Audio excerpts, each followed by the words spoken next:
بسم اللہ الرحمن الرحیم. ایاک نعبد و ایاک نستعین. جناب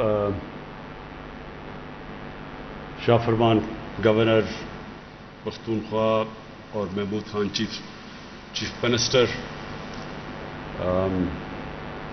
محب اللہ آپ کو اور اسرار آپ کو، خاص طور پہ ایگریکلچر کی وجہ سے، کیونکہ یہ فنکشن میں مجھے بڑی خوشی ہوئی آج آپ کی اچیومنٹس دیکھ کے. تو آپ کو اور پھر علی امین آپ کو میں خاص طور پہ اس لیے کہ میں نے دیکھا کہ اپنے سارے دوستوں کو آج آپ نے یہاں بٹھایا ہوا ہے جو آپ کی تعلیم میں اور جمشید چیمہ، آپ نے جس طرح بڑی تفصیل میں بہت زیادہ انفارمیشن بڑے تھوڑے وقت میں آپ نے لوگوں کو دی. تو میں سب سے پہلے علی امین کی بات سے شروع کرنا چاہتا ہوں. دیکھیں، میں جب مدینہ کی ریاست کی بات کرتا ہوں تو میں ان لوگوں کی طرح نہیں ہوں جو استعمال کرتے ہیں اسلام کو ذاتی مفادات کے لیے، ووٹ لینے کے لیے. یہ میرا ایمان کا حصہ ہے. میں تاریخ کا طالب علم ہوں. میں نے دنیا کی تاریخ پڑھی ہے. میں نے پھر بڑی تفصیل کے اندر اپنی تاریخ پڑھی ہے، پھر اپنے اسلام کی، پھر سب سے جس کا میرے اوپر سب سے زیادہ اثر پڑا، اپنے نبی صلی اللہ علیہ وسلم کی زندگی کی بڑی تفصیل میں پڑھی ہے. تو میں جب یہ مدینہ کی ریاست کی بات کرتا ہوں وہ اس لیے کہ یہ ایک دنیا کی تاریخ میں بہت بڑا انقلاب آیا تھا. اس سے بڑا کبھی انقلاب نہیں آیا. اور ہمارے نبی واحد پیغمبر تھے جن کی ساری زندگی تاریخ کا حصہ ہیں. ساری دنیا کی جو تاریخ ہے اس میں وہ فینومینا ہے جب وہ آئے اور وہ جب گئے دنیا سے. اور وہ پھر کیسے وہ لوگ جن کی حیثیت ہی کوئی نہیں تھی، عربوں کی کوئی حیثیت نہیں تھی، 2 سپر پاورز تھی اس وقت کی، کیسے وہ جن کی حیثیت ہی کچھ نہیں تھی چند سالوں کے اندر دنیا کی امامت کرنی شروع کر دی. یہ تاریخ کا حصہ ہے. آپ سٹوڈنٹس بیٹھے ہیں، اس کو سمجھیں. ہم صرف جمعے کے خطبے پہ جا کے سن کے آ جاتے ہیں باہر. ہماری زندگی میں دین کا ہماری زندگی پہ کوئی اثر نہیں ہوتا، اس لیے ہمارے حالات برے ہیں.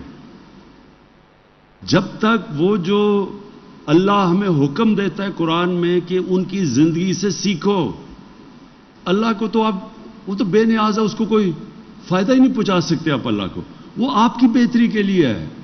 قرآن شریف ہماری بہتری کے لیے اللہ نے بھیجا ہے. اگر آپ اس کے اوپر چلتے ہیں تو آپ کی بہتری ہے. اور جب آپ نبی صلی اللہ علیہ وسلم کی سنت پہ چلتے ہیں، ان کی شریعت پہ چلتے ہیں، تو آپ ایک چھوٹا آدمی ایک بڑا آدمی بن جاتا ہے. تو وہ جو قرآن میں جو نماز ہم پڑھتے ہیں کہ اللہ ان کے راستے پہ لگا جو نعمتیں بخشی، وہ آپ 5 وقت مانگتے ہیں. وہ سب سے زیادہ نعمتیں تو انہوں نے اپنے حبیب کو بخشی. تو ان کے راستے پہ بتا رہے ہیں آپ ہر روز نماز میں ان کا راستہ مانگتے ہیں. تو جب علی امین نے یہ بات کی کہ ہمیں خوددار قوم بننا چاہیے، یہ لا الہ الا اللہ ایک انسان کو غیرت دیتا ہے. جب آپ اللہ کے سوا کسی کے سامنے جھکتے ہی نہیں ہے، ایک چھوٹا سا انسان غیرت مند ہو جاتا ہے.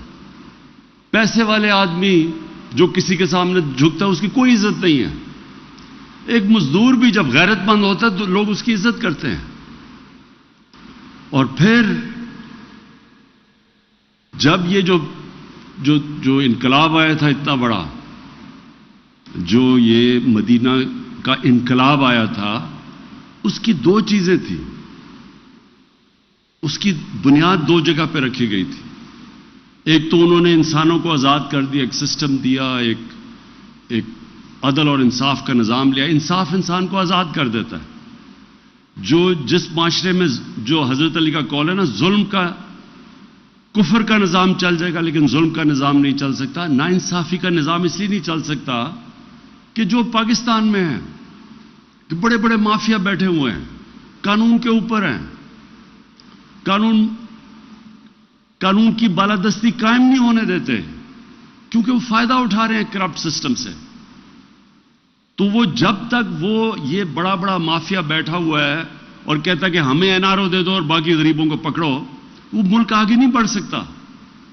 تو ہمارے نبی صلی اللہ علیہ وسلم نے سب سے پہلے مدینہ میں انصاف قائم کیا کہ میری بیٹی بھی اگر جرم کرے گی تو اس کو سزا ملے گی. اور تمہارے سے پہلے بڑی قومیں تباہ ہوئی جدھر قانون نہیں تھا، جدھر انصاف نہیں تھا، جدھر طاقتور کے لیے کرو اور کمزور کے لیے دوسرا. اور دوسری چیز تھی، انہوں نے انسانوں کے کیریکٹر کو اٹھایا، کیریکٹر بلڈنگ کی نیشن کی. صادق اور امین، سچا اور ایماندار، وہ کیریکٹر سے وہ لوگ اٹھے. کبھی بھی جھوٹے لوگ، ڈرپوک لوگ بڑے قوم نہیں بنا سکتے. سچے لوگ، دلیر لوگ، جو اللہ میں، جو لا الہ الا اللہ میں ماننے والے لوگ، غیرت مند لوگ، وہ صرف بڑی قوم بنتا ہے. اور وہ ثابت ہے، مدینہ کی ریاست میں وہ ثابت ہوا ہے کہ دیکھتے دیکھتے یعنی جنگ بدر کے 11 سال بعد تو ایک سپر پاور گری اور 13 سال کے بعد دوسری گری ان کے سامنے. تاریخ کا حصہ ہے یہ.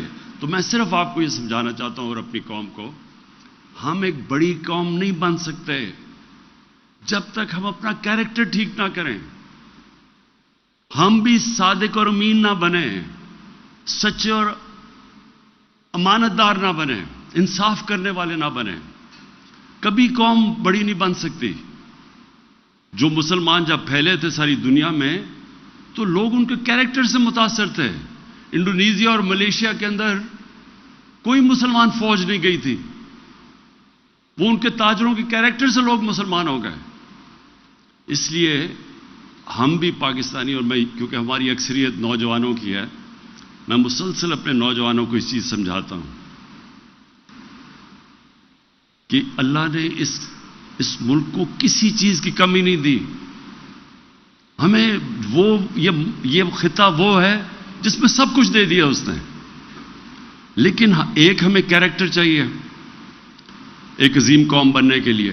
سچے لوگ، سچائی. یہ جو علی امین بات کر رہا تھا کرپشن کی، جو بھی ہاتھ پھیلاتا ہے کسی کے سامنے، پیسے مانگتا ہے کسی سے، اس کی دنیا عزت نہیں کرتی.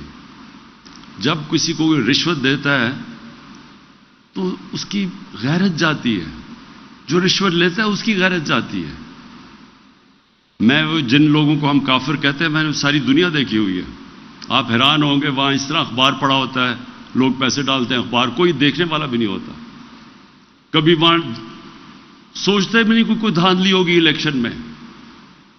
ہمارے یہاں پولنگ ایجنٹس بیٹھے ہوتے ہیں، وہاں ہو رہا ہوتا ہے، پھر لڑائیاں ہو رہی ہوتی ہیں. وہاں تو آتا ہے سیدھا ووٹ ڈال کے چلا گیا، کوئی پوچھنے والا بھی نہیں ہوتا. کوئی کہتا نہیں دھاندلی ہوئی.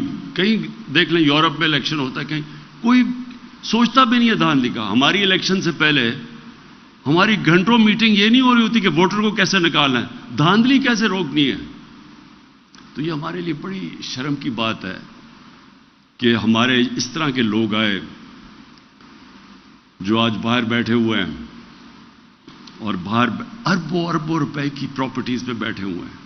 ایک رسید نہیں بتا سکتے پیسہ کدھر سے آیا، اور وہاں سے تقریریں کر رہے ہیں یہاں بیٹھ کے. اس لیے جو جب تک اگر ہم نے بڑی قوم بننا ہے، عظیم قوم بننا ہے، وہ جو ہمیں بننا تھا، جو یہ بہت بڑا پاکستان کا کانسیپٹ تھا. تو میں صرف آپ کو شروع میں یہ بتا دوں کہ ایک تو سسٹم کے اندر ہم آج جنگ لڑ رہے ہیں قانون کی بالادستی کی سارے مافیاز کے خلاف، اس پہ انشاءاللہ ہم کامیاب ہوں گے. اور دوسری، قوم نے اپنے آپ کو چینج کرنا ہے. اللہ کی قرآن میں آیت ہے کہ میں کبھی کسی قوم کی حالت نہیں بدلتا جب تک وہ قوم خود اپنی حالت بدلنے کی کوشش نہیں کرتی، اپنا کیریکٹر نہیں بدلتا. اب جی یہ جو بڑا ضروری ہے آپ کے لیے سمجھنا، ہماری آبادی جب پاکستان بنا تھا، اور اب ہماری آبادی جب پاکستان بنا تھا تو 4 کروڑ سے بھی کم تھی. آج پاکستان کی آبادی 22 کروڑ پہ پہنچ گئی ہے، اور جس ریٹ پہ اب بڑھ رہی ہے تو ہمیں جو اتنی زرخیز زمین کے باوجود ہم نے پچھلے سال 40 لاکھ ٹن گندم امپورٹ کی ہے، 40 لاکھ ٹن۔ اس بار ہم نے پاکستان کی تاریخ میں سب سے زیادہ گندم اس بار ہماری پیداوار ہوئی، اس کے باوجود ہمیں امپورٹ کرنی پڑے گی کیونکہ ہماری آبادی اتنی تیزی سے بڑھ گئی ہے۔ ہم وہ چیزیں دالیں امپورٹ کرتے ہیں، سارا جو ہمارا گھی ہے تقریباً 70-80% وہ ہم امپورٹ کرتے ہیں، کھانے پینے کی چیز امپورٹ کرتے ہیں، اور جب دنیا کی تو پاکستان میں کیونکہ ہم امپورٹ کرتے ہیں، ہم یہاں بھی مہنگائی آ گئی۔ اس لیے ہمارے پاس اب آج جدھر ہم کھڑے ہیں اور جس طرح آبادی بڑھی ہے، اس کو تو ایک تو چیز یہ کہ ہم نے اپنی بنیادی ترین پرائمری ایجوکیشن کے اوپر زور لگانا ہے، اور جو ہم پوری کوشش کر رہے ہیں۔ اب 2 چیزوں سے آبادی کی سپیڈ نیچے آتی ہے، ایک بنیادی تعلیم دیں بچوں کو اور اپنی بچیوں کو، اور دوسرا جو بنیادی ہیلتھ کیئر ہے، جو نیچے جو پرائمری ہیلتھ کیئر جسے کہتے ہیں، اس کو ٹھیک کریں۔ تو وہ تو انشاءاللہ ہم کر رہے ہیں، لیکن اس کے ساتھ ساتھ ابھی سے ہمیں پلاننگ کرنی ہے کہ ہم نے کیسے اپنی بڑھتی ہوئی آبادی کو ہم نے کیسے اناج دینا ہے، ہم نے کیسے اپنے لوگوں کا پیٹ پالنا ہے، اور ہم نے کیسے اگر اسی طرح آبادی بڑھتی رہی اور اتنی پیداوار ہماری رہی تو آگے جا کے یہاں تو بہت بھوک ہوگی پاکستان میں، کیونکہ باہر اگر اسی طرح باہر بھی جو قیمتیں بڑھی ہیں، یہ 20 سال کے بعد کبھی اتنی تیزی سے انفلیشن یعنی قیمتیں نہیں بڑھی کموڈیٹیز کی، کھانے پینے کی چیزوں میں، جو اس 1 سال کے اندر بڑھی ہے۔ تو اس لیے اگر ہم خود اپنی ساری اس ملک میں اناج اگا سکیں تو ہمیں فرق نہیں پڑے گا اگر دنیا میں قیمتیں اوپر جائیں، لیکن اگر ہمیں امپورٹ کرنی پڑتی ہے تو ہمیں فرق پڑے گا، اور پڑ رہا ہے۔ تو اس لیے یہ بڑا امپورٹنٹ ہے، یہ جو آج جس کے لیے میں خاص طور پہ آیا ہوں، گوملزام ڈیم کا آج ہم یہ جو تقریباً 2 لاکھ ایکڑ زمین مزید اب اس سے کاشت ہوگی، یہ بڑا ضروری ہے کیونکہ ہمیں اب سارے پاکستان کو دیکھا اور جو چیزیں جگہیں بتائیں، وہ جگہیں جدھر ابھی تک کوئی فصل نہیں اگ رہی تھی کیونکہ پانی نہیں تھا، تو ہمیں اب جو اپنی عقل استعمال کر کے فیصلہ کرنا ہے، اتنا ہمارے پاس پانی ہے، انڈس کے اندر اتنا پانی ہے، یہ جو سارے 5 دریا ہیں، یہ سلیمان سے جو نیچے آتے ہیں پہاڑوں سے، ان میں سے کتنا پانی آتا ہے، اس پانی کو ہم نے سٹور کیسے کرنا ہے۔ سب سے زیادہ پاکستان کی یہ یعنی 50 سال کے بعد پہلی دفعہ ڈیمز بن رہی ہیں پاکستان میں، اور انشاءاللہ 10 سالوں میں ہم نے 10 ڈیمز کا پورا پروگرام بنایا ہوا ہے بننے کا۔ تو ہمارا ابھی تقریباً 14 MAF پانی سٹور کر سکتے ہیں، اس کو ہماری کوشش ہے 25 پہ لے کے جائیں اور اس کو ڈبل کر دیں۔ تو یہ ہمیں سب سے پہلے تو پانی کتنا ہے، اس کو ہم نے بچانا کتنا ہے، اس کو کیلکولیٹ کریں، پھر جو پانی بچے اس کا بہتر استعمال کیسے کرنا ہے۔ ابھی ہم استعمال بھی ٹھیک نہیں کرتے تاکہ ہم اپنی زمین سے زیادہ پیداوار لیں۔ تو یہ چیلنجز ہیں۔ اور پھر ریسرچ، دیکھیں جب تک ہم ریسرچ نہیں کریں گے، اور ہماری بڑی زبردست ریسرچ ہوتی تھی، ہم جب بڑے ہو رہے تھے فیصل آباد یونیورسٹی کی بڑی ریپوٹیشن تھی ساری جگہ، بڑی لوگ تعریف کرتے تھے اس کی۔ اس کے بعد ساری ہماری ریسرچ چلے گی۔ اب یہ دیکھ لیں کہ ہندوستان کی ییلڈ یا پیداوار ہمارے سے زیادہ ہے۔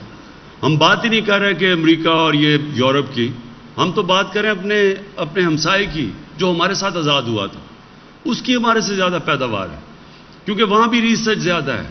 تو اس لیے سیڈ ڈیولپمنٹ، اس کی ریسرچ کرنا، پانی کا بہتر استعمال کیسے کرنا، اپنی پیداوار کو بڑھانا، نئی ٹیکنالوجیز کا کیسے استعمال کرنا، اب اس طرف ہم نے جانا ہے۔ اور پھر ہمارے ہی جو سارے علاقے پڑے ہیں، جس طرح قبائلی علاقے کی بات کی ابھی جمشید نے، یہ سارا وزیرستان پڑا ہے ہمارا، یہ بہت بڑے علاقے پڑے ہیں ادھر۔ اب ان علاقوں کا بہترین استعمال کیسے کرنا ہے؟ ایک چیز تو پاکستان میں شروع ہوگی، مثلا زیتون، پورا زیتون کا انشاءاللہ انقلاب آ رہا ہے ساری جگہ، اور پختونخوا میں خاص طور پہ اور یہ سارے قبائلی علاقے میں، یہ بلوچستان تک ہم زیتون اگا سکتے ہیں. اور زیتون ایک کیش کراپ ہے. ایک تو یہ ہے کہ پاکستان میں بڑا فائدہ ہوگا، بڑی مہنگی بکتی ہے زیتون کا تیل، لیکن یہ دنیا میں ہم ایکسپورٹ کر سکتے ہیں. اور پاکستان میں ہم نے ریسرچ کی ہے کہ بہترین علاقے ہیں پاکستان میں، اور بہت زیادہ علاقے ہیں زیتون کے. پھر اور بڑے کیش کراپس ہیں، مثلا ایووکاڈو ہے. اب ایووکاڈو ساری سبزیوں کا بادشاہ سمجھا جاتا ہے، سب سے زیادہ وٹامنز ہیں اس میں. ہمارا ملک بہترین ملک ہے ایووکاڈو اگانے پہ. میں نے اپنے گھر میں اگائے، ایکسپیریمنٹ کیا، زبردست اگتے ہیں. تو دکان میں پتہ چلا ایک ایووکاڈو 700 روپے کا بکتا ہے.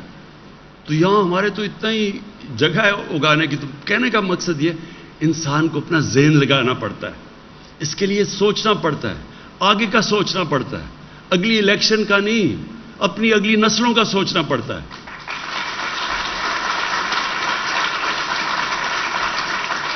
اور انشاءاللہ یہ میرا یقین ہے پورا کہ جس طرف اب ہم نکل گئے ہیں، پہلی دفعہ میرے خیال میں 60s کے اندر ایوب خان کے دور میں ایگریکلچر کے اوپر کام ہوا تھا.